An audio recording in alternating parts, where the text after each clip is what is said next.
சென்னை மதுராந்தகத்தை சேர்ந்த தனுஷ் என்ற சிறுவன் செல்போன் சார்ஜ் போட்டுக்கொண்டே பேசியதால் செல்போன் வெடித்து கண் பார்வை பறிபோயுள்ளது. மதுராந்தகத்தை சேர்ந்த கூலி தொழிலாளி எட்டியப்பன் என்பவரது 9 வயது மகன் தனுஷ் செல்போனை சார்ஜ் போட்டுக்கொண்டு பேசிய பொழுது அது பயங்கர சப்தத்துடன் வெடித்தது. உடனடியாக செங்கல்பட்டு அரசு மருத்துவமனையில் சேர்க்கப்பட்ட அவர் இறுதியாக எழும்பூர் கண் மருத்துவமனையில் சேர்க்கப்பட்டார்.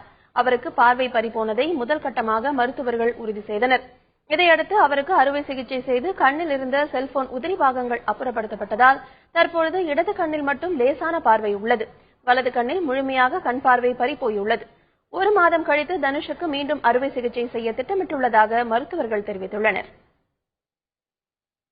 சார்ஜர் இருக்குல்ல, பெரியவங்களோ சிறியவர்களோ, ஏன்னா செல்போன் இல்லாம வாழ்ந்துடுறான். 2 கண்ணையும் இப்ப இந்த குழந்தை இறந்திருக்கு.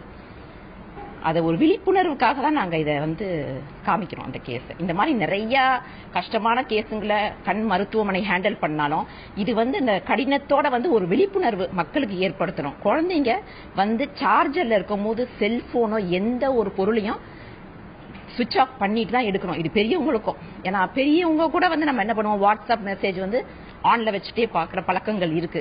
அன்னைக்கு எல்லா மருத்துவர்களையும் கூப்பிட்டு காமிச்சேன். இந்த மாதிரி ஒரு இன்சிடென்ட் Facebookல தான் நம்ம பார்ப்போம், வாட்ஸ்அப்ல பாக்குறத கண் முன்னாடி பாக்குறோம். எல்லாரும் அவங்க குழந்தைங்களுக்கு அனுப்பிட்டு இருந்தாங்க. இது ஒரு அவேர்னஸ்.